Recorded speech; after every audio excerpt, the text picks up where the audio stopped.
welcome to another episode of Asexualized, my asexual life. This is a place for education about asexuality, all things asexual, and I share my own asexual life journey in order to help you in yours. If you haven't already subscribed, please hit the great big subscribe button below right here, right now. Please hit that bell icon to get notified of every time I go live right now or post a new video. And don't forget to give this video a thumbs up if you'll find it useful, helpful, insightful, if you're enjoying it in any shape or form, or you just find it entertaining, or you'd like to give this channel some love. I really appreciate it. It really helps me out and raise more awareness of asexuality.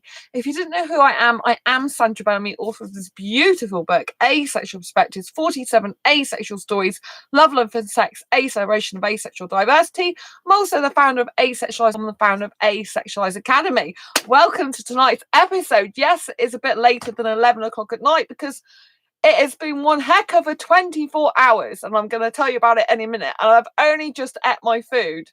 It was about 3 minutes to 11 p.m. when I started eating. My food has only just come out of the oven. This is like lunch and evening meal combined because I haven't even had lunch. So it's been absolutely like, woo! So yes, and I had a nice surprise at the end of that. And well, in the middle of it all. So it's been really good. Anyway, let me get down to what I'm talking about. So my best asexual friend, he's given me a huge surprise. I was shocked, right? I couldn't believe it. So you may have remembered I told you I'm having an asexual meetup in my city of Exeter in the UK tomorrow, right? So if you didn't know what an asexual meetup is, basically it's where other asexuals meet other asexuals in person. So this is not online but offline in a real world environment, which I would highly recommend if you're asexual to do. You know, people travel miles for my meets, miles to come to my meetups, you know, because these are the people that really want that human connection and in-person experience, not just to be messaging online. You know, messaging online's fantastic. Great. That's how I've made a lot of my friends. And initially, the people who come to my meetups, I met online. So if I hadn't got online facilities, if the internet never existed, I wouldn't have met these people, which I am so grateful for, you know, and thankful for. So I'm not undervaluing the power of the internet and human connection over the internet. I think it's extremely valuable and extremely powerful. However, what's more valuable and more powerful is when you meet someone in real life, in person, because then you can interact with them. You can feel the warmth of their presence. You can see them come alive, you know, and there's nothing better than knowing that asexuals really exist and seeing they really exist in person. I mean, I know they exist because I am one, but obviously there's a lot of people that get very skeptical in the world that say, oh, asexuality isn't a real thing. It doesn't really exist, you know. And when people say stuff like that, you know, asexuals that are feeling more vulnerable and that are quite isolated and that don't have any asexuals, for example, living near them, those are the ones I think that it's even worse for, because it's like, well, I'm only seeing people on the internet myself. Do you know what I mean? And it's like, you haven't got that backup of saying, well, I meet these people in person. Do you know what I mean? It's not just an internet thing. Whereas I have the experience of saying that. So do a lot of other asexuals that go to asexual meetups, you know? You know, it is a real, these people exist. We exist. It's not just me. There's other people that are like-minded, just like I am, but we're all different types of asexuals, right? So even though we come together and we've got this universal bond of asexuality joining us together, we are also very different in our personalities. And I mean, with my best asexual friends, like, and my best friend, which is what I'm going to talk to you about soon, what they surprised me with, you know, we do have a lot of similarities, right? We have a lot of similarities, but we're still different as well in things, you know, like I like kissing. Neither of my best asexual friends like snogging as much as I do. Well, not women anyway. They don't like snogging women. They like snogging guys. I like snogging guys. But no, my best friend, they don't like snogging guys. They like kissing guys. Well, they like, you know, anyway, they don't like kissing as much as I do, put it that way. In the way I like to do full on. Right. Anyway, I'm just trying to say that we are different. So we like architecture. Like, oh, hi Ray, nice to see you. Lots of love to you. Lots of love. I've been offline a lot today because I'm going to tell you what's happened. Right, a lot's gone on. So anyway, so yeah.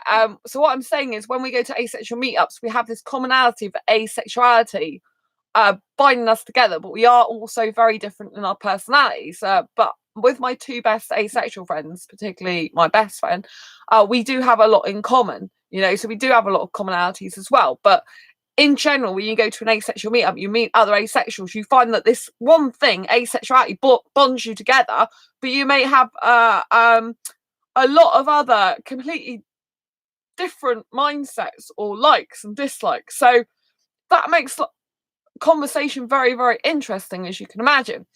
Anyway, so what has happened, what's gone on? So I've been preparing for the asexual meetup, and I've been preparing for it for, I think it's a week and a half. This one is known more of a local, well, it's an asexual meetup, but I haven't advertised it's a national one. So what are the differences between national and local? Well, national meetups are usually planned well in advance. They're like 4 to 6 weeks in advance, right? Because not 46, but 4 to 6 weeks in advance, because most people, they need to book accommodation, they need to book transport in advance to get discount off. They need to know plenty of notice, right? It's not fair to leave it to last minute, and advertise it as a national meetup, because, you have to think of the people traveling from far away, not just yourself. But you can still invite people from, wherever you want to invite them, especially if these people have come before. Like, I tend to invite tons of different people to the national meetups, wherever they are in the UK. But the ones that are less short notice, I think this one was like 10 days, because one of the asexual friends I have that actually lives in my city, so I'm fortunate enough to have asexual friends in my city, then they said, when's the next meetup going to be? Like, and I'm like, oh, I can arrange one. So I managed to get like 5 people together for this meetup within 24 hours. But in doing so, there's been like some changes, because some people couldn't make it. Well, always one person couldn't make it, then someone else going to come, they couldn't make it. So it's very, very interesting. Anyway, so yesterday, I basically had a really busy day, right? There was something that I sent off in the post that didn't get delivered, or it's lost in the post at the moment. So I had to go, and it's to do with business stuff, so I can't really say what's going on. But anyway, it was documentation that was badly needed. So then I had to go and get someone to send it electronically, and I wasn't allowed to do it from my own machine. It's a bit crazy, but because the internet's the internet. But anyway, they had to have it done by this professional institution. It couldn't be through me sent. Anyway, so that took up like more of my day than I expected. I didn't expect that to happen. And basically, then I decided to, whilst I was in the city centre, to finish doing my Christmas shopping. So I finished doing my Christmas shopping. Then I decided to wrap up Christmas presents and put my Christmas decorations up. And that was why I was late on my live stream last night, because I had literally, before my stream, I had presents all over the place. And I had to make sure that I got them wrapped up and finished, because I wanted it all out the way and done, because Christmas is just around the corner. I've got other stuff to do, right, in the asexual meetups today, so I wanted that finished. And I started doing the decorations, right, and I had no sleep last night. I literally worked through the whole night putting Christmas decoration over 8 hours. After I came on off this stream, I was writing my Christmas cards and then doing my Christmas decorations. I didn't go to sleep till like 1 or 2 this afternoon. And I woke up at 5:30. I've had like 3 hours sleep. I think it was like 2:30 I went to sleep or something. So it's like 3 hours sleep I've had all day. Something like that. I know it was no more than 4 hours sleep anyway. And it was just like, oh my gosh, So I've literally, because I in my flat, I decorate every single room. Every single room's decorated, because I'm mad on Christmas. Like, I love sparkly things, tinsel, trees. I'm not strictly religious. For me, I don't think of Christmas. I know it might, all the people that are religious, they might get a bit offended by the fact I say I don't, I make a big deal of Christmas, but I'm not strictly religious. But yeah, I just love all the sparkle and magic and stuff like this, and I love an excuse to celebrate, and I love putting tinsel and everything. Anyway, it took me a long time to do, as you can imagine. I have to get up a ladder. These live in a big house. It's like an Edwardian type house. I said Victorian, but someone said it's older than that. It's nearly 200 years old, this house, as far as I know. It's one of the oldest houses in the whole of the city, as far as I've been told. So the ceilings are really, really high. So I can't just put decorations up and just like that. I have to literally go on a ladder and climb up really, really high, and then precariously balance myself and everything like that. So it's very, very you should see the video I sent you on Messenger if you like lights. Oh, Ray, hi, thanks. I haven't been on Facebook since like earlier, because I've been busy doing housework, actually, which I'm going to come on to. So yeah, well, I'll have to switch my phone on to set my alarm, but the majority of the time I've been off, apart from the last bit of meetup stuff I had to do for tomorrow, prep. But other than that, I've been off. Like, I've only just ate my food. That's how busy I've been. Like I finished eating my food like 3 minutes before I started this stream. It's been a busy day, and that's like lunch combined with evening meal. Do you know what I mean? That's my only meal of the day, so it's kind of crazy. You can't really see, I don't think, all the decorations. Like, if I start putting it up like that, see, because it's a Mac, so I can't move it. Can you see? Like, my bedroom is pretty much covered in Christmas decorations. Can you see? And actually, I need my cuddly toys, because my cuddly toys are holding up a lot of these decorations. I don't know if I can swivel it, because I've got a Mac desktop and it's literally too heavy. You can just see eat all, see? Oh my God, I can't believe I'm doing this. It's really heavy. It's like a 20, is it 27-inch Mac? See what I mean? This is like, oh my God. Oh God. Whoops. Now I'm breaking stuff. It's not, well, for the enough. Can you see? My cuddly toys are actually holding up my decorations, so I can't get rid of all of them. So I decided I got rid of a couple of my eels, because I did a video about bad energy and saying you should get rid of a lot of stuff that your ex bought you and past stuff, which is a good idea. But literally, I worked out that the majority of my cuddly toys were given to me by my ex, and if I got rid of them, I'd had no cuddly toys left, barely, and pretty much with a bland, boring room. And actually, I'm glad I've kept a lot of them still, because do you see, like, the little bear in the corner? There's I can't point to it on here, but the big eel's got one on top of the box. He's on top of the box. That's got one attached there, and then there's a little bear in the mid. Has got the middle one on its paw, and then there's a bagpuss, which you can't very well see, right at the top. That's got its foot on one as well, and there's some more decorations that are being held up around the corner. So this, it's really important to have cuddly toys to hold my hold my things in place. Like, when I try to attach it to the ceiling with sellotape, it just falls off. I attached one thing to the ceiling yesterday, and it completely fell off before I even went to sleep, and I had to get up on the ladder again and like put it down, put it back. So yeah, it's kind of crazy. But yes, so I've been like, there's lots more decorations obviously, but I can't take my Mac. It's a big desktop and it's plugged in. I can't carry it all in my hallway and stuff. And at the moment, I can't do mobile live streaming because I haven't got 1,000 subscribers or more, an X amount of watch time, because they changed the rules. So that's a bit nightmare. I could probably do a pre-recorded video showing you around, but obviously I do live streaming every night where you can chat to me. So if I do a pre-recorded video as well, it'd be like it as extra. Do you know what I mean? Like an addition to. So anyway, where was I? So yeah, so I've actually like hours, and during that time that I was putting the decorations up, right, I was getting really tired at one point.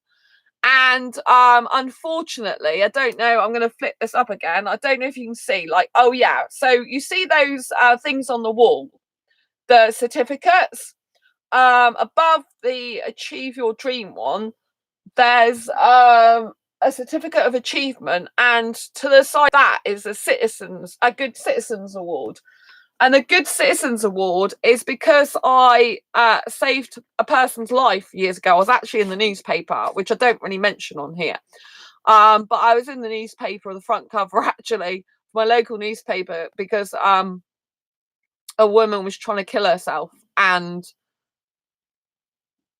And luckily I was there.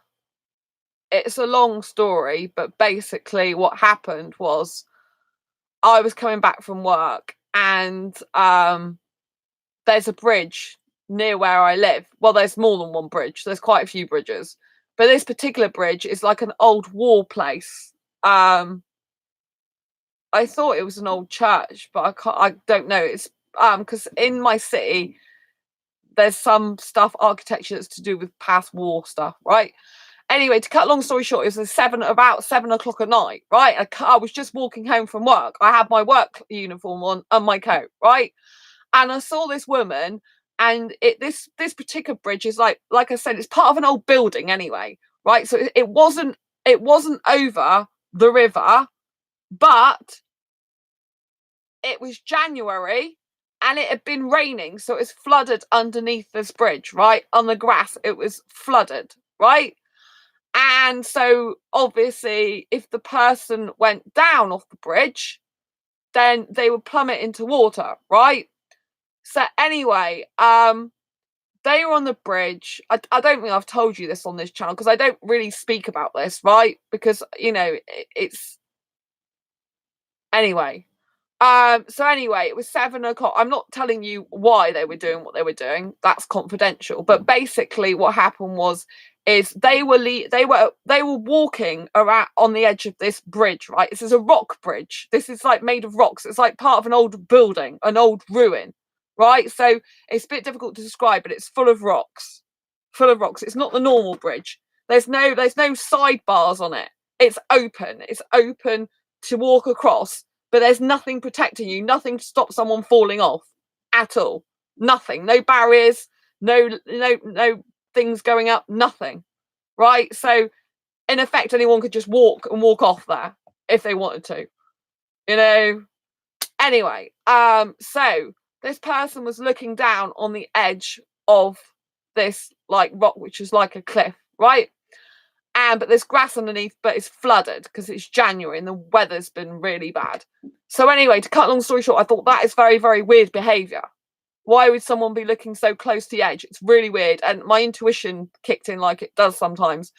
And so I walked slowly over the bridge towards the person. And you have to be very, very careful because I've had previous mental health difficulties myself. I've actually done voluntary work for the BBC and Radio Devon. I've been a health buddy. And health buddies, in that role, you're supposed to be help to look after people's health, vulnerable people. I learned about refugees, the truth about refugees, not what the media makes out, how difficult it is for them. We had a talk by this person who runs a refugee centre in Plymouth, an official proper centre. That's what they do for a job. So we had refugees we doing parties for, and we had to learn about AIDS, you know, HIV, and the truth about that.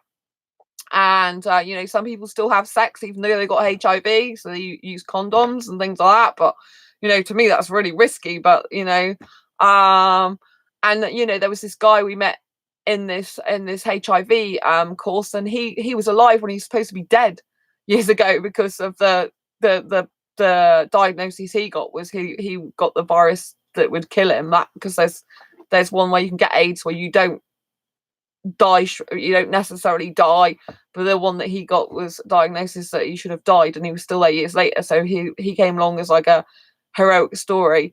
So yeah, anyway, I did a lot of stuff with the health buddies. Technically you don't really ever stop being a health buddy, but anyway, so that was for BBC Radio Devon. And there is a reason why I'm telling you that. and anyway, so I you know, like a health buddy is like, you know, anyway, I wasn't in my health buddy role at the time officially, right? I wasn't doing that. I wasn't what I was doing. I just happened to come past some work, right? So, and saw this woman behaving odd. So anyway, I approached her, but I knew I had to do it very calmly because someone who's thinking about killing themselves, if you make sudden movements, they could easily jump. Like I said, there's no barriers there. They could easily, you know, it's not like they had to do much. So obviously that it takes courage to even, you know, go to jump in the first place. Some people might say it's cowardice. I say it's courage and a sign of help. Do you know what I mean? Anyway, to cut long story short, I went up to her very slowly. I'm very good. I know what to do. And so I just think I've learned a lot in my life. And anyway, so I approached her very gently. I was walking towards her, approached her, started talking to her. And as I started talking to her, she started going down the rock face, right? So it's a bridge, but it's made of rocks. I kept telling you that. And it's like a rock face. So she sat down and she put her legs over, and then she started to go, to position herself to basically slide down the rocks, go down dead. That's what she was trying to do. So anyway, she's going down these rocks, which is like OMG. Anyway, it's just not good. Anyway, to cut a very long story short, I spoke to her. I recognised her as a customer from one of my old jobs. And I was talking to her, and I guess the reason why she was doing what she's doing, I'll never tell anyone. I'm sworn to secrecy. I will never tell anyone. No one knows the truth but me, why she was doing that. I will not ever break that confidence, ever. I was in the paper, but I wouldn't tell them. I'll never tell anyone.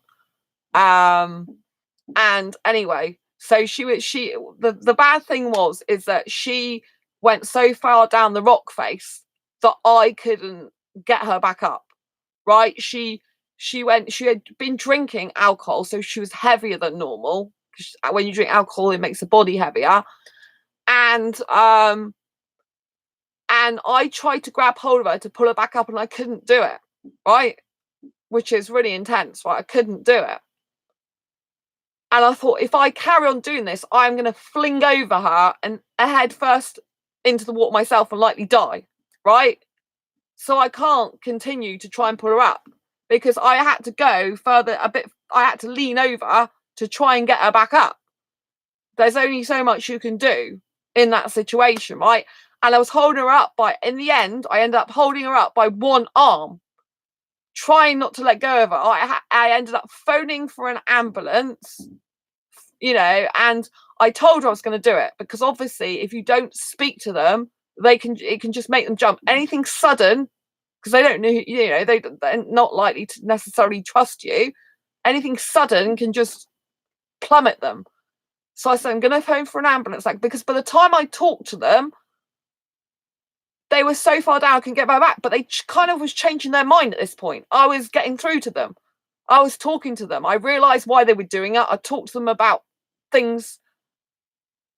I can't say any more than that. Anyway, I talked about things. I understood them, and they were starting to have second thoughts about killing themselves, right? But by then it was too late. They were slipping further down. I couldn't pull them back, because, like I said, I would literally have gone head first over them. I would have flung over her, because of it was like a rock face. So when you go like this, there's nothing holding you back. You fling over the person, right? Which would be no good, because there'd be two of us dead. So anyway, I had the phone. I was phoning the ambulance, and I was speaking to the ambulance woman, the emergency services woman, with my phone in one. God knows how I even did this, with my phone in one hand and her holding her in the other. I don't even know how I did this.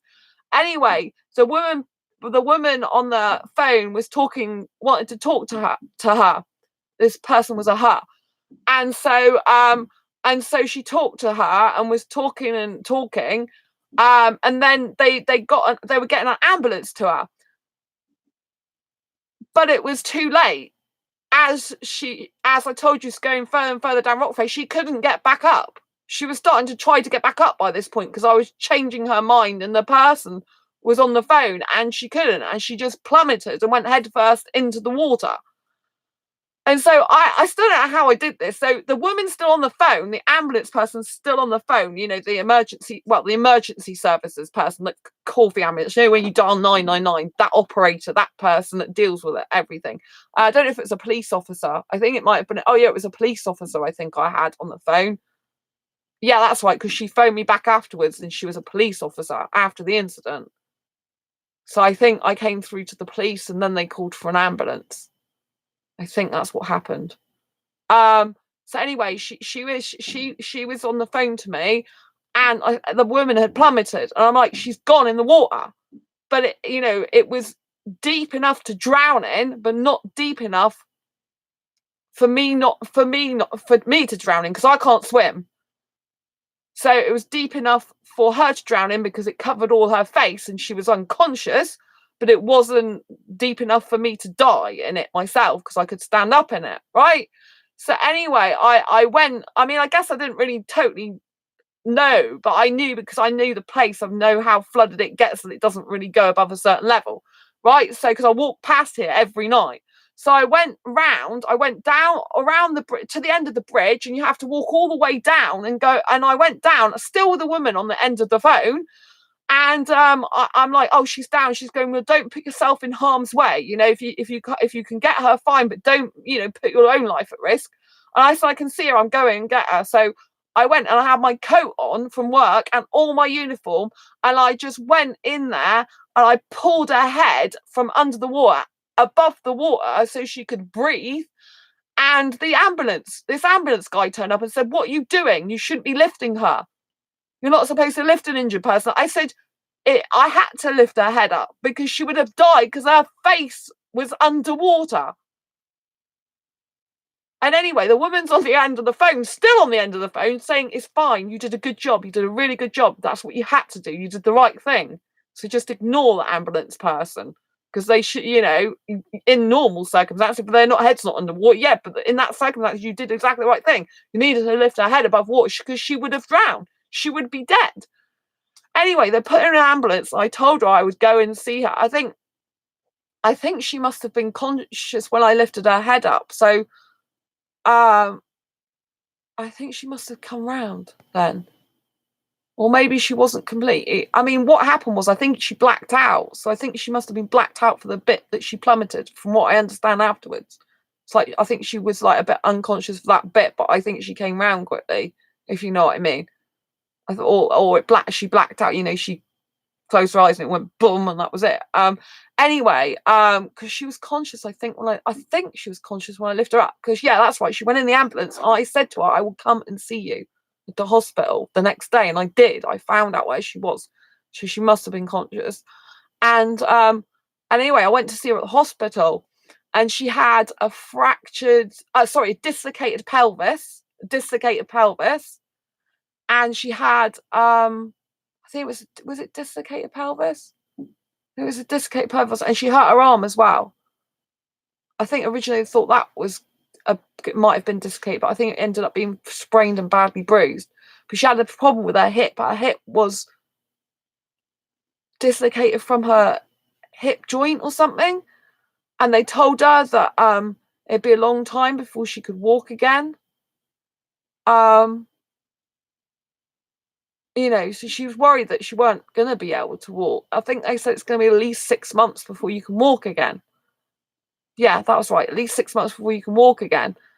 But I was glad she was alive, That was the main important thing. And we're still friends now.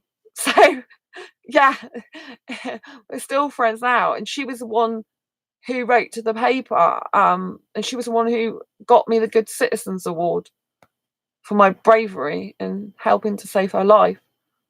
So yeah, I had award ceremony that given. And anyway, so yeah, but the good thing is, within 4 months she could walk again with a stick though. So this happened in January, and I met her in the April, and she walked in a cafe, and she could walk again with a stick, and she doesn't have a stick at all now. She's got complete, she's back to normal. Shortly, it wasn't long after that, like a few months later, she was, I think, or a year, was it a few months or longer than that? But anyway, she could walk perfectly well without a stick within a year, I think it was, incredible, absolutely incredible, miraculous. Yeah, so in April when I saw her, she was walking around, just needed a stick. She could walk around fine.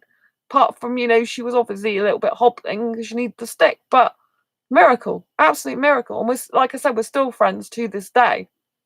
And she got me a card. I always keep her card up, actually, thanking her. And yeah. So anyway, the reason I remember this, because obviously the Good Citizens Award that you can see there is the one that's in the gold frame. The one next to it's in the silver frame is is what's it called? Certificate of Achievement. So I told you I used to be a health buddy. I was a health buddy at that time, but I was like not on duty, if you know what I mean, specifically. But you don't really get to be on duty with a health buddy. It's something that you just are, and you help people who are in need. But I didn't, I wasn't. I would, it wasn't because I was a health buddy that I did that. It just happened to be that I was a health buddy at the time for BBC Radio Devon, and because they found out what I did, that I won a Good Citizens Award, they had a surprise presentation for me, and they gave me this bouquet of flowers. They gave me that certificate of achievement for helping to save the woman's life, and they put me forward to meet Her Majesty the Queen at St James's Palace. And I did meet the Queen, Her Majesty the Queen, the famous one, the one that's really the Queen. And I went to St James's Palace. There's pictures. I got pictures on my Facebook of this, and I got pictures up there of it. You want to see them now, don't you? Okay, I'll show you them just to prove that I did it. So you don't think I'm not telling the truth. If I can get them out.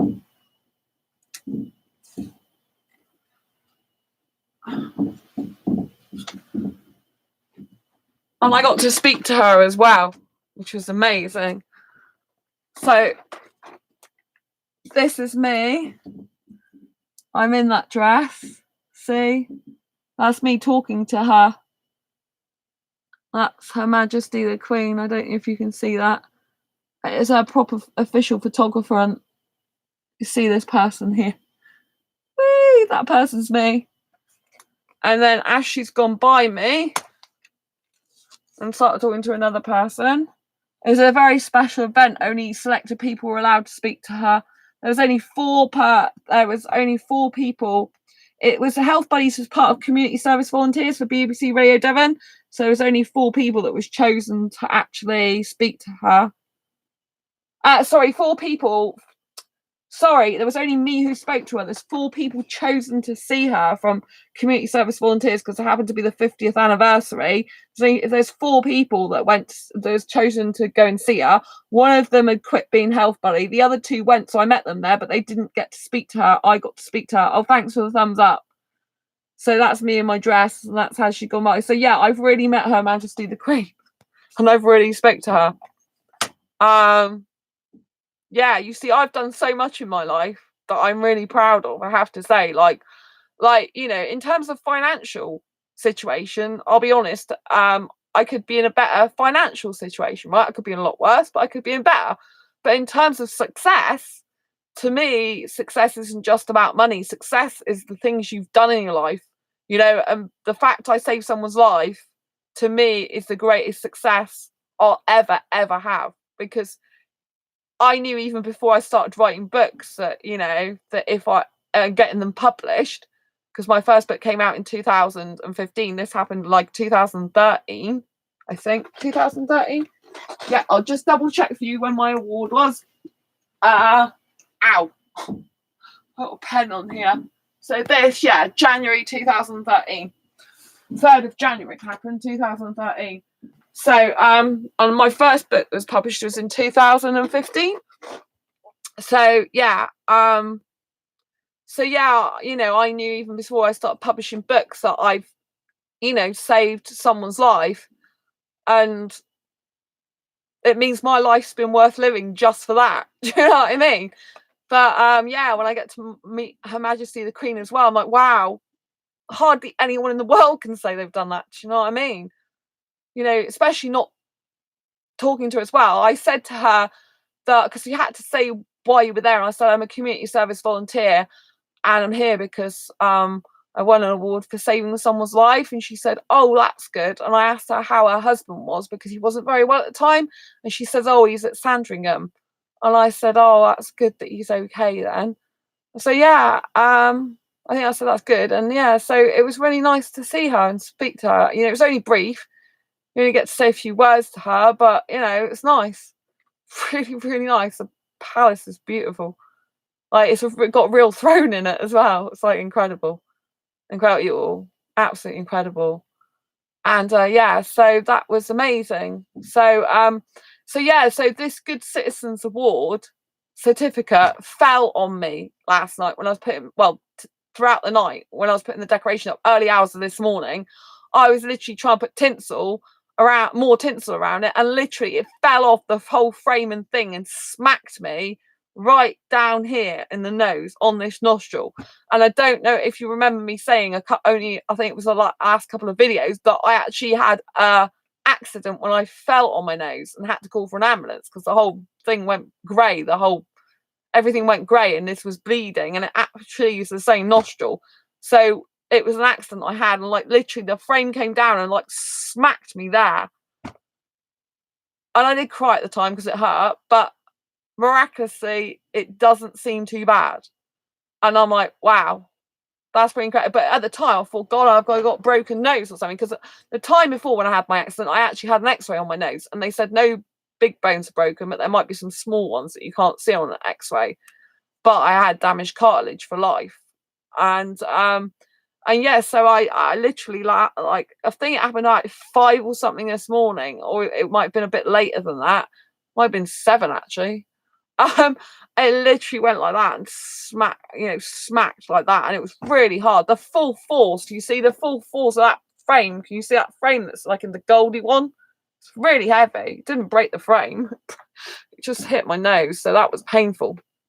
So yeah, so anyway, because I was busy putting up all these decorations, I didn't switch my phone on. And then I thought I'd better switch my phone on. Because, you know, I've got an asexual meetup tomorrow. You have to switch your phone off and make sure that of any last minute arrangements or people, you know, confirming things, and, you know, people might need to get hold of you. So I switched my phone on, and I just got the most wonderful surprise from my best asexual friend that I couldn't believe, right? My best asexual friend was not coming to the meetup tomorrow because they live nearly 200 miles away. And therefore, it wasn't advertised as a national meetup.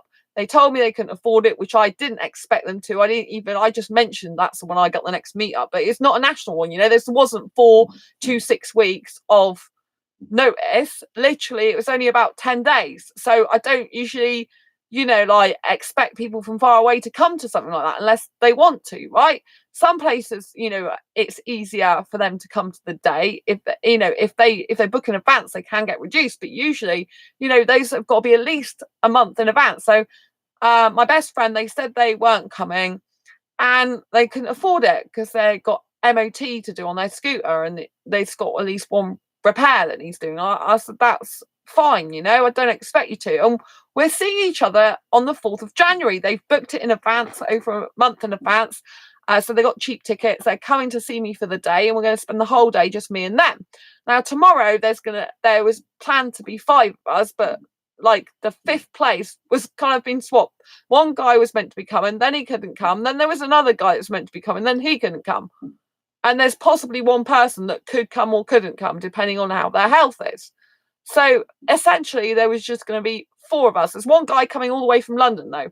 I have to say that's really nice of him. He came to my last one, which there's much more notice for. And he's still coming all the way from London. That is dedication for you. Dedication for you. So anyway, my best friend lives like 200 miles away in Hertfordshire, you know? And I live in Exeter. And so I switched my phone on, and they're like, oh, when does the meetup start? Tomorrow. And I'm like, it starts at 1 p.m, but why are you asking about the meetup? And then I saw their text, because they text me, but they came on Messenger because they thought, oh, she hasn't answered a text because I haven't got my phone switched on. And sometimes I go to Facebook without switching my phone on, because if I switch my phone on, sometimes I get too many notifications. I get a notification from Twitter, Facebook, and everything. Right? It just blows up my phone. So sometimes, like when I'm trying to get work done, I switch my phone off for ages. Other times I speak on my phone, message on my phone, but I don't go on Facebook, because if I go on Facebook, I just get messaged and then I get distracted from my work and I can't get anything done. And I get loads of notifications as well. So anyway, yeah, the surprise, I couldn't believe it. And they said to me, they might be coming tomorrow. And then by the time I got back to them in a message, they were online and they said, I am coming tomorrow. And I was just so surprised. They're like, I didn't tell you because I've been saving up the money, especially to come and see you. And I didn't want to do that, say anything until I knew for definite I got the money. And they're now coming with the set time for tomorrow, basically. It's like, wow, incredible. Well, there's a choice of 2 times, depending on which train they catch, but they come. You know, it's so expensive. I mean, it's really expensive to come. I was just so happily surprised. I couldn't believe it. Having my best asexual friend there tomorrow and seeing them before Christmas is just incredible. They are atheists, so they don't celebrate Christmas themselves. But just to have them there, it'd be amazing. Do you know what I mean? You've seen them watch Child before, Sam. So I just was surprised. I love surprises, actually. Nice surprises, obviously, not horrible ones. And that's just an incredible surprise. See, it's the best Christmas present ever, you know, that they could have given me. Just, you know, I was just so happy. They're coming, getting in between 11:30 and 12:30. There's 2 different trains they could catch. And then they're going home at 7:16, I think it is, something like that. So it's like, do you know what I mean? It's like 6 hours. 7 hours I should see them for, something like that. It's like, wow, that's incredible. Do you know what I mean? I mean, for a friend to do that and come all those miles traveling and pay all that money to come and see me, they're like, oh, well, you're an amazing best friend. And I'm like, wow, you know, like if I look back on my life and think about the so-called friends I had in the past that weren't really my friends, they weren't bothered if I even saw them or didn't. Do you know what I mean? It was me doing all the work. You know what I mean? It was not them arranging to see me. It was we arranging to see them or phoning them. And do you know what I mean? Now my life's completely changed and it's in a good way. And it's like just incredible. I'm like, wow, this is just amazing. Do you know what I mean? So, Ray, I've been cooking all day and I have the food I made to the I've been cooking all day and gave the food, I think you said have, but you mean gave the food I made to the homeless. Also gave them my sleeping bags and some clothes. Wow, Ray, that's amazing. I've been cooking all day and gave the food I made to the homeless. Also gave them my sleeping bags and some clothes. That is really incredible, Ray. Wow, that's so incredible. Well done, you. Wow, that's really nice of you.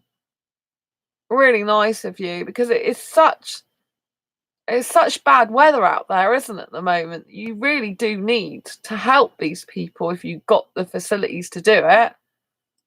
Do you know what I mean? That's incredible. That's really nice of you. I hope you're feeling a bit better today. I was worried about you yesterday. Absolutely worried about you. Oh wow.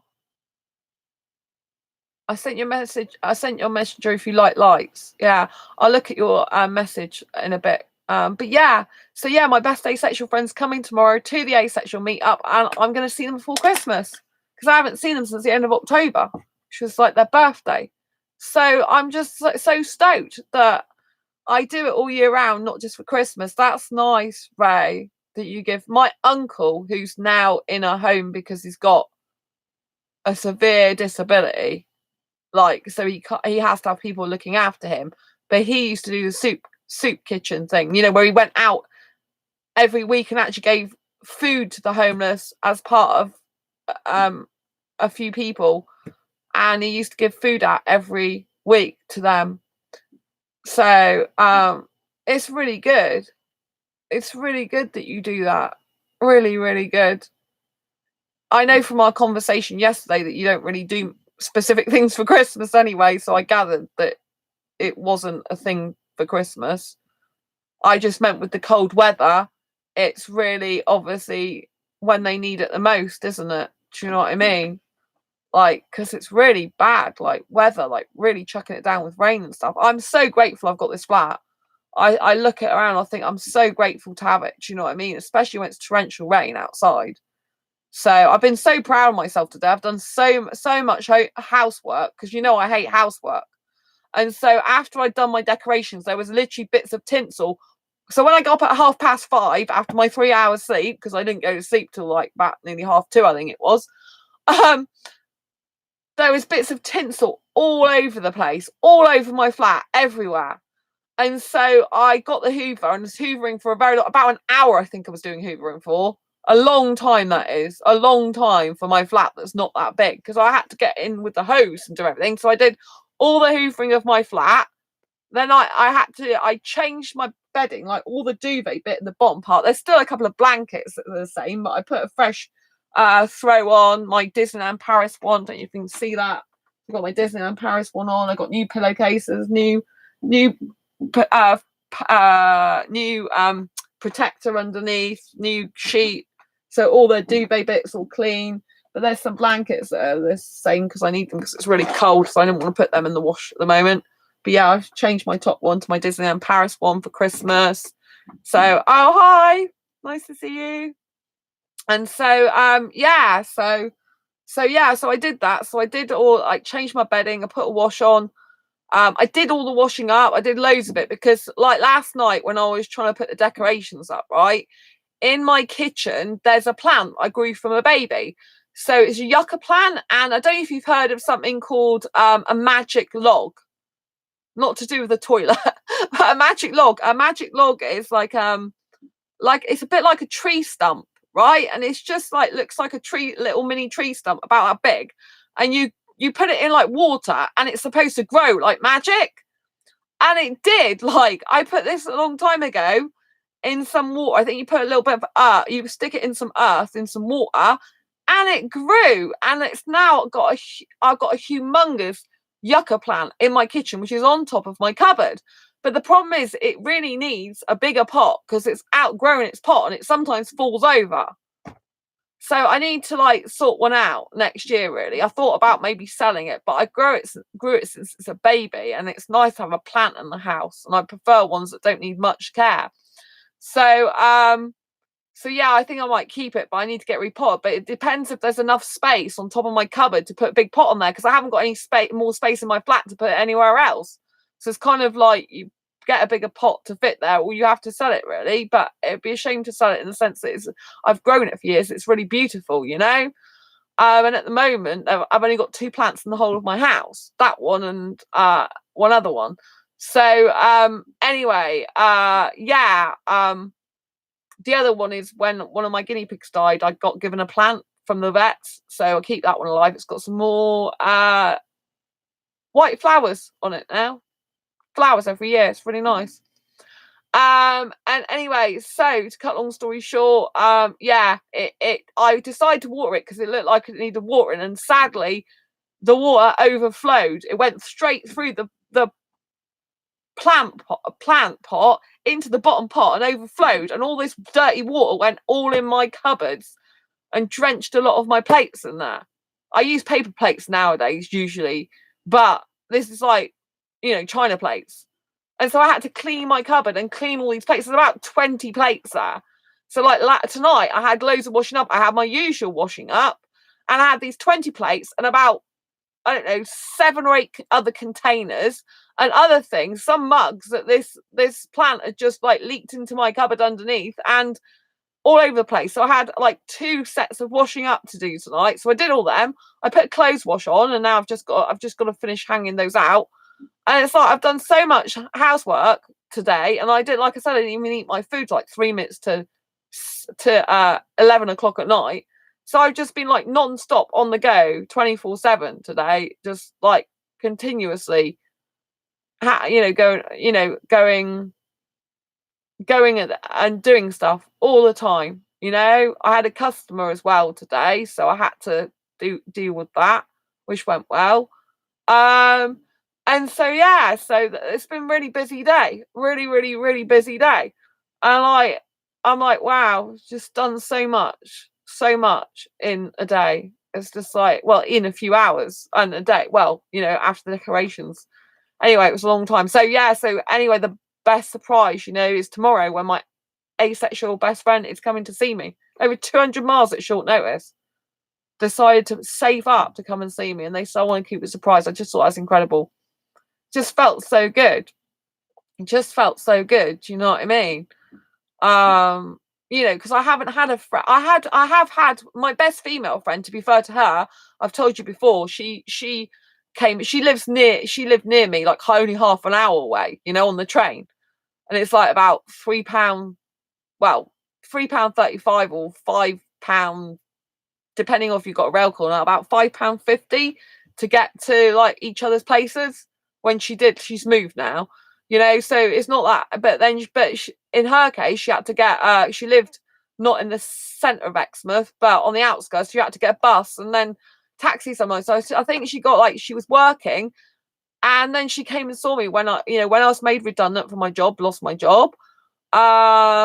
When I was like being bullied, she came and she had, like, she was doing like 3 jobs, and she traveled to see me, like, even though she'd been doing her 3 jobs, and then she was knackered or tired, and still came and saw me. So I mean, that in and of itself was amazing.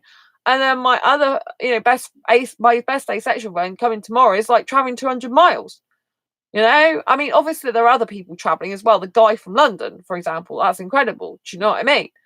But I know it costs them more to come from Hertfordshire because they've got to get 2 trains and a taxi as well.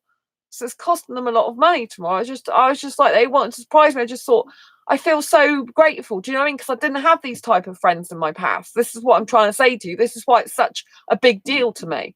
It's such a big deal. Do you know what I mean? It's so super special because I didn't have these type of friends years ago, at all. I was like on my own a lot of the time with hardly any friends, or the one friend I had at a given moment usually was not really a friend. But when you lack self-love, or you don't realize that your worth, then you kind of accept that more. Do you know what I mean? It's only when you start self-loving and you start appreciating your own worth and you start giving a damn about yourself and set some standards for friendships that you actually get better friends. Do you know what I mean? So I mean, I've had a best friend. They're not my best friend now. I had a friend from school, and I've had to have a word with them lately, basically saying that I need more in a friendship, and they admitted they couldn't give me, that. So, excuse me a minute. I just got to hide someone who's being rude to me. Right. So yeah, I don't accept rude language on my channel. But thanks for stopping by.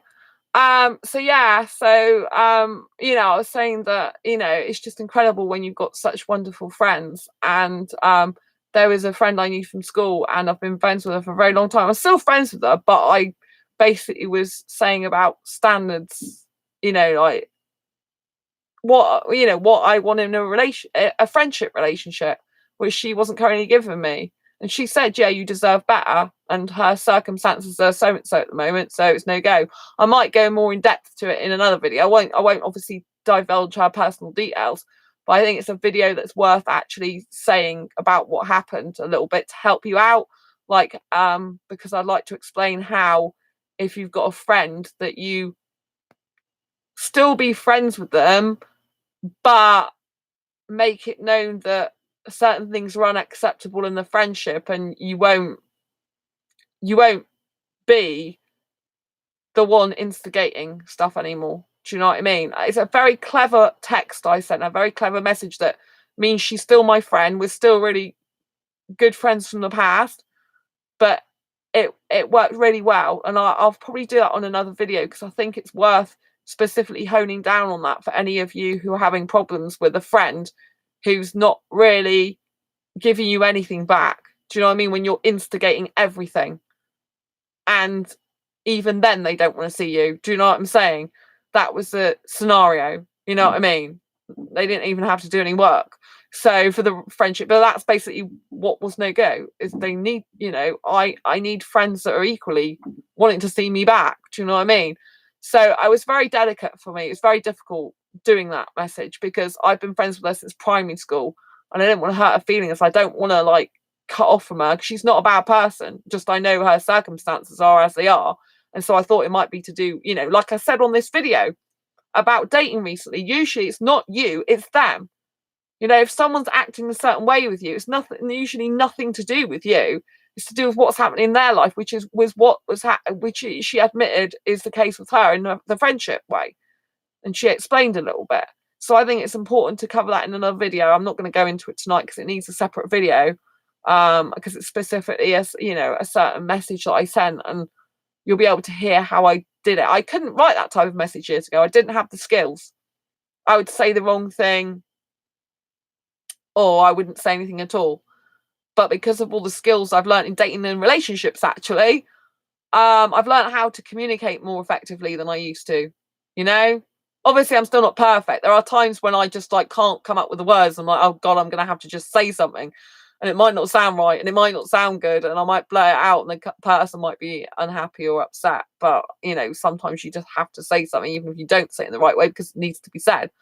But I was very careful with this message, and I tried to word it in a way that didn't sound offensive or any badness towards her, just how the situation felt towards me, which is what you've got to try and do.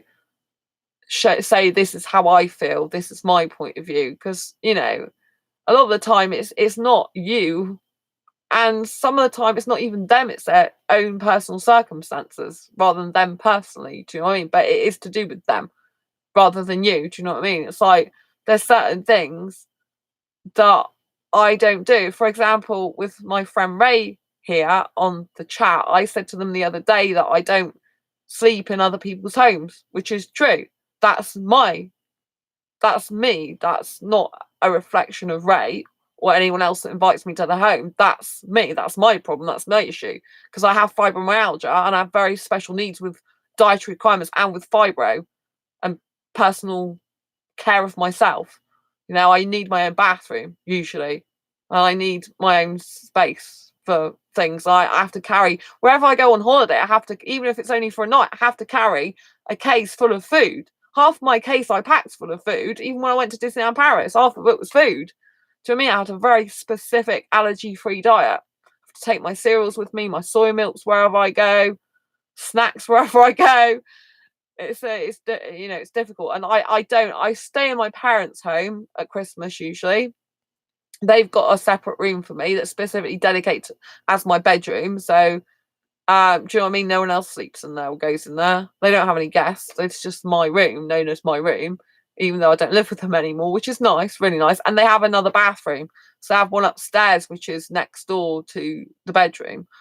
And so, and they've got a separate toilet downstairs. So that works out better because if one person's using the loo, because I sometimes, I have to go to the toilet, not in an hour's time, not in 10 minutes time. I need to go now. So that's why it's really not good me sharing or going around anyone's house, because I usually need the bathroom a lot with my specific medical needs, and if they're in there, it's no good for me. If I wake up, I need to go to the toilet there and then. Otherwise, something could happen. And so that's been very personal. It's just the way it is, So, that's why I love living on my own, because I don't interfere with anyone. No one has to see that side of me. You know what I mean? It's just no one needs to know specifically until it comes up. So I've been invited to stay at friends' houses in London, people I've known longer. But I've said no, even though it's a lot cheaper for me to stay in someone's home in London. It's someone that I've known for a while, but not very personally. And they said that I could sleep on their sofa. But again, sofas are not very good for me because of my fibro. I really need to be in a proper bed, with my spring system, because my body really hurts if I've got anything that's not a really high, expensive quality bed. Usually my body really hurts. So even when I go to my parents, I can feel my body's not in such a good state. But usually if I sleep on top of the duvet on my parents' bed, it's not so much of a problem, and also I can't really do my exercises very easily over there, so that does become an issue. I try to do them on the floor, to be honest. But yeah, so I mean, they did get a new bed for me. It's just it's not the same high quality expensive one that I've bought for myself years ago when I was a manager and had a lot of money. So do you know what I mean? But you can get lower price, more decent beds as well. So Pocket Sprung I have. So it's just like I don't usually sleep in people's house. That's to do with me. It's not to do with the reflection of the person that invited me. It's just to do with my personal niche. Do you know what I mean? Like, I usually wake people up as well. If I'm going to the toilet throughout the night, you can imagine I'm going to wake that person up, and I'm going to be then worried that I'm going to wake the person up. And you know what I mean? It's a very anxiety inducing thing for me, because it's not like I can just be like a normal person. I don't usually go to bed till 3 or 4 in the morning, but I need to go to the toilet. And if they're in the toilet, there's a problem. I mean, obviously it's their house, so I can't go around saying it's a problem, I need it now, go out. Do you know what I mean? It's their house. You can't speak like that to people. But in my own home, obviously I don't have this to worry about. And then if I have to go past their room to go to the toilet or anything like that, it just becomes very difficult. And my shower's like 40 minutes. Whenever I have a shower, it's usually 40 minutes, because I can't use normal soap, so I have to have aqueous cream and all over. And I have a specific routine that I go through, and I spend longer in there because it's good for my back and my fibro as well. So I chill out in the shower. Absolutely love having showers. The water on my head's amazing, but if I've got real back pain, I just get the hose and shove it on there for a few minutes. Intense hot water, really gets to the core, point of my pain. But it's like I can't go to out to someone's home without taking my aqueous cream with me. I have to have special shampoo for my hair as well, because my scalp gets itchy. So I always have to take natural shampoo. It's like £7 a bottle. It's not cheap. I can't have normal shampoo off the supermarket shelf. I have to have certain toothpaste because I've got highly sensitive teeth. I can't use normal toothpaste. It has to be only certain types that I can use. So do you see what I mean? I've got very, very special needs. I don't really go into this because it's not important. I don't need to tell the whole world every single little thing about me, even though I tell you a lot, because all this stuff is very personal to me. Do you know what I mean? But this is, every time I go away on holiday, it's like a military operation. It's like I haven't been in the army. I don't want to, but I can imagine it's a bit like the army with everything I have to date. Half my case is full of food and toiletries that I need, and I have to take this, that, and the other. But I don't worry about it because it's something I know I have to do, and I'm in a routine with it. Do you know what I mean? Like if I go away on holiday, and obviously I never get a place where I have to share a bathroom. It's always got to be en suite. Always got to be en suite. I don't do any of these cheap hotels where you can share a bathroom with someone. That's completely out of the question. Completely out of the question. I couldn't ever stay in a youth hostel or anything like that. I can't sleep around other people, and I can't be like that with toilets and stuff like that. So, I have to have my own space, my own place, ideally, which is why I like living on my own. If I lived with someone, I think I'd have to have 2 bathrooms, definitely. I don't see me being able to just have one bathroom. I think it'd be an absolute nightmare for me. Do you know what I mean? Nightmare. So, in the past, I've had place with just one bathroom, but I wasn't diagnosed with fibromyalgia back then. Do you know what I mean?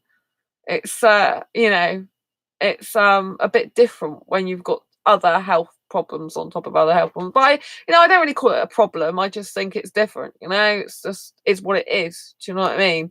I don't think it's good to say problem so much but it is. It is. But do you know what I mean? I think it's just better to be happy with who you are, and so I look after myself really well. But trying to explain to people, I really appreciate your offer, but no. It's like my best female friend, she's moved away, right? And if I want to go and see her where she lives, it's harder to get there, right? You have to get a train to a certain place, then a bus. It's kind of out in the sticks, right? And she lives with this guy now, and they've got this massive house, and they got a spare room, and she's invited me to stay there. But she knows my special needs, and I said I don't think it'd be a good idea because I need the bathroom regularly, and I probably have to go past your bedroom to get to it, yours in there, and I'd be scared of waking you up all the time. I don't think it's going to be very practical.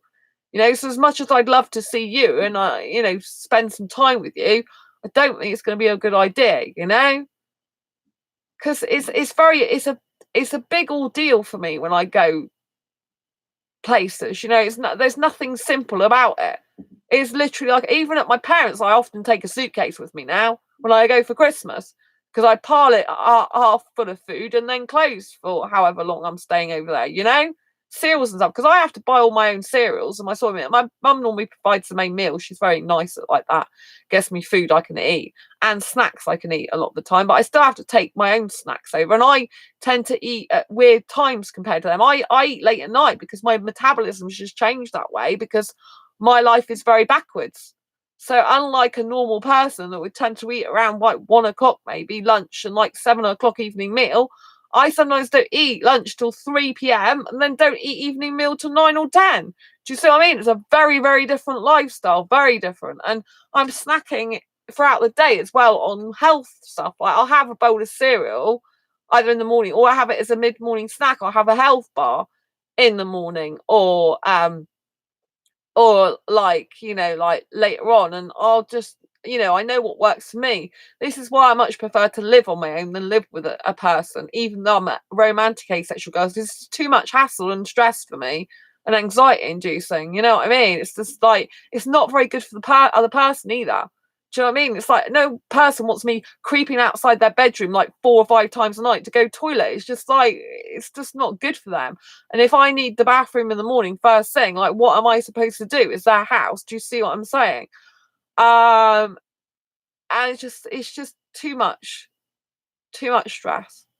Like I don't think about this stuff because I'm not in a relationship and I don't go to people's homes, so it doesn't affect me because I look after myself really well. If I go on holiday, I sort myself out, like I said, like a military operation. It's a good job that I've got some muscles on me to lift my back, to you know, well, not lift, like I usually end up like going boom boom boom with my suitcase up and down the stairs because I can't lift a huge case like that, so I end up pulling it up and down. Do you know what I mean? It goes bang bang gang on the steps. But sometimes nice guys, they go, would you like me to carry your case up the stairs? And I'm like, yes please, be really nice, thank you.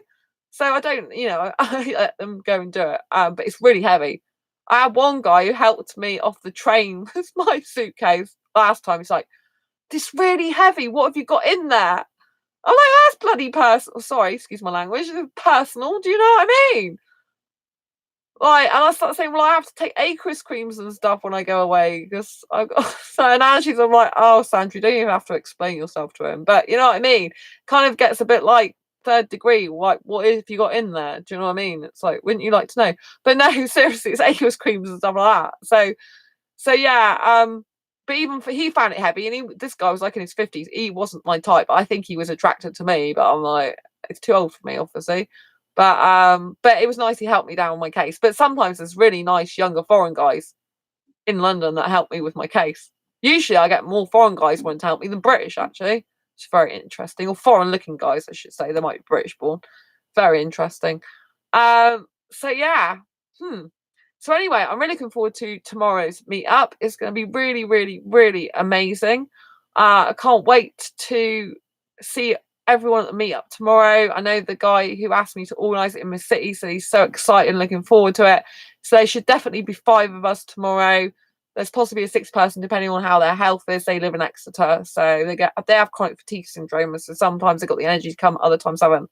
Oh, thank you, Ray. Thank you so much. Thank you so much. I really appreciate it. And obviously I appreciated the offer of staying up in your place. I did appreciate it. I just wanted to take time to explain why I said what I did, and so we can give you a bit more insight into what it's like for me going to someone's home. It's just not, you know, it's got nothing to do with you. You're a nice guy. I like you as a friend. You know what I mean? You're a kind person. It's just ideally I don't want to be doing that. It's too much stress for me. It's not really suitable for my health needs. Do you know what I mean? That's what I'm trying to say. So it's just like, you're not, you know, it's not you that's stressful. It's the situation of being in someone else's home and having to worry about my own health all the time and my own needs. Do you know what I mean? It's like, do you know what I mean? That's what I'm trying to say, is that it had nothing to do with you. And I just wanted to make that clear because I didn't want you to be upset about that, because I like you and I didn't want you to think I didn't like you. But, you know what I mean? So, but my best female friend, I recently said that to a few weeks ago, and I've known her for over 7 years. Over 7 years. I see her regularly in person. Do you know what I mean? She's someone I know far more than you, Ray. So, do you know what I mean? And I turned her down still after. So, I mean, she hasn't even visited my flat ever here. She's never been in it. Usually I don't allow people in my flat, which is really weird because I live stream all the time in my flat. But, you know, my best asexual friend, they came in my flat as you saw them live, you know. So I'm kind of like opening up a bit to my most trusted friends. But yeah, so far my best friend Sam is the only person that's been in my flat apart from my parents for a very long time. Because literally, if you stand here, you're in my bedroom. I don't have a separate lounge. Literally, if people come to my home, they're in the bedroom with me. I have to really trust someone like that. Totally, really trust someone, because obviously, you know, and it's kind of an invasion of my privacy because there's all my private stuffs everywhere. Because, you know, I'm in my bedroom. Do you know what I mean? Permanently. I have like a kitchen, a hallway, a toilet, and separate shower, but it's just like, you know what I mean? I only have this room. And my best friend Sam, they're like, it's very small compared to mine. It's like half the size of their flat. Do you know what I mean? So it's very small. Oh, you're very understanding. Thank you, Ray. I'm glad you understand. I'm glad you understand. I don't usually tell people all this stuff because that's why it's very difficult for me to be in a relationship with my disability. That's why I prefer to live separately. In all honesty, if I was in a relationship, because it's just like, it's too much of a nightmare. And even sleeping in a bed with someone hurts me usually if they're on my pressure points or anywhere near it. And often I can't even sleep. I can sense someone's there. And I like it from a romantic point of view, but from a practical point of view, it makes me really tired because I can only get like 2 hours sleep or whatever with them around. You know what I mean? So that's why I need a guy ideally to move to live near me in the future, but not with me. Or if I did live with someone, I'd have to have separate rooms and separate bathrooms. You know what I mean? So it's like have two parts of the house. I prefer a separate kitchen, to be honest, because I don't use, you know, I use paper plates most of the time and stuff like that. I'm not fond of cooking. I don't cook any vegetables. I have all my vegetables frozen nowadays. No pans are involved in my cooking. Don't wash up pans for a long time. I've even put my pans away now. I've kept them just in case I have a visitor who wants to cook for themselves, but I don't use them. So there's no point in keeping them out collecting dust to put them in a container, sealed container, you know, because I don't use pans. I don't use grill pan because I put Jane Asher cake tin things in my if I came to yours, Tundra would take up all the space. Ha. Yeah, I mean, I wouldn't let anyone in I haven't known for a long time. I don't do that as a rule. Sam's the only one so far that's been allowed in my flat. That's been it. I don't usually have people, you know, I have stairs to climb up. I don't usually allow people in my flat at all. It's because Sam I've known for a long time and I 100% trust them.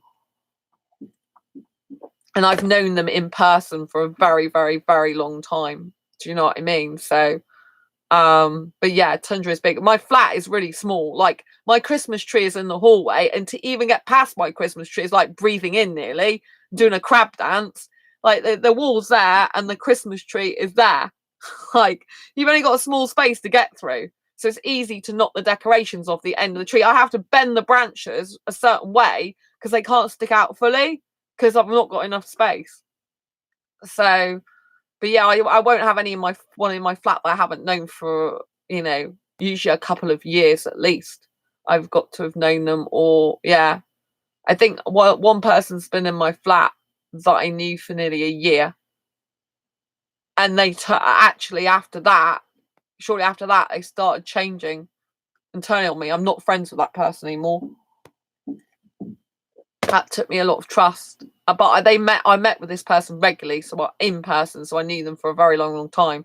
So I won't, and it's a rule, I won't have anyone in my flat I haven't known for a long time, because you know it's in you know. But my friend, as you know, Sam is non-binary. They're not into women. They do not find me attractive whatsoever. So I've got no worry of them coming on to me, kissing me, touching me, because their boundaries are exactly the same as mine with friends and in a relationship. So I know I can 100% trust them. There is absolutely no way they would find me attractive. They don't find a woman like me attractive.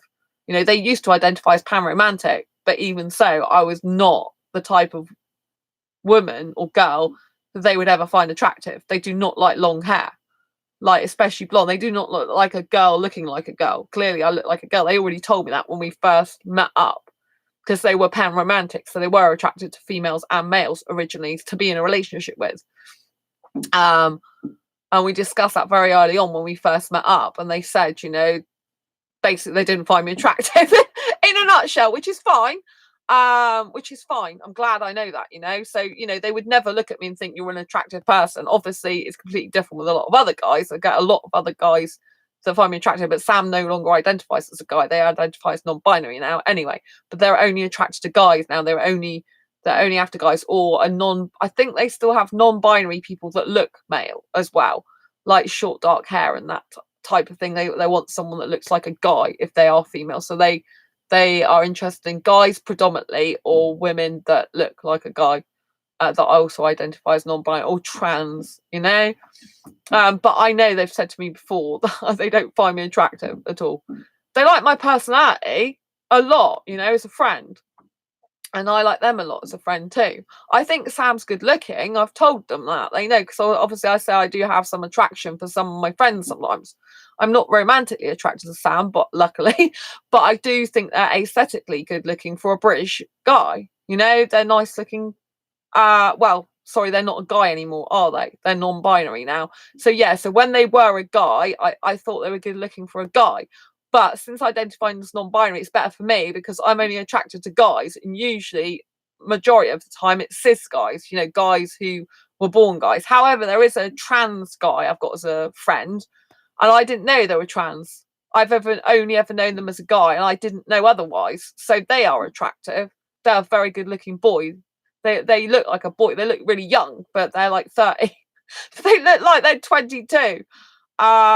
But yeah, so I didn't know them as a previous gender. I only ever knew them as a guy. And I found out when they were celebrating trans day, I think it was, saying, oh, it's been like 10 years, I think it was, since or a long time. It's been X amount of years or X amount of time since they came out as trans, and I didn't know that.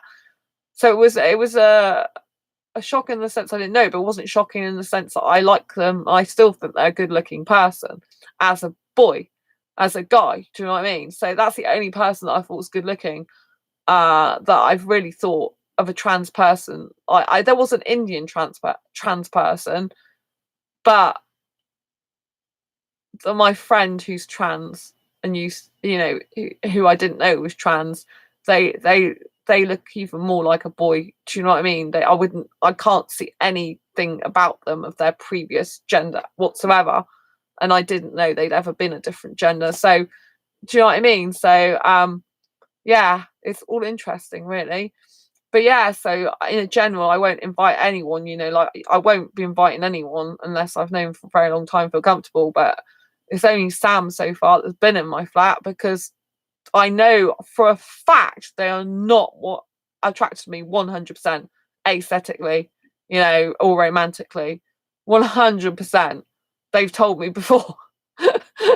Like, just looking at me in that way puts them off me, in the, they're not interested in me romantically or anything. So I've got that, on my side. I always know that about them. Whatever happens, I always know that they're my best friend. I can 100% trust them, and they're not attracted to me, which really helps me out. And especially now they identify as non-binary, that does make me feel a bit better, in the sense that because they identify as non-binary, it's harder for me to develop attraction for them, because I can get attracted to my close friends. I've said that before, because I can get attracted to someone's looks, aesthetic, but I can get attracted by their personality, and sometimes I can develop feelings for someone who I didn't have feelings before. Like, say I didn't find someone aesthetically attractive, then sometimes later on I can find them aesthetically attractive because I like the personality so much. Do you know what I mean? And so that's how it can go for me sometimes. So, but I like the fact that they identify as non-binary, because it's easier for me, and the fact they're attracted definitely to guys and not pan-romantic anymore, or guys that definitely, people that look like guys 100%.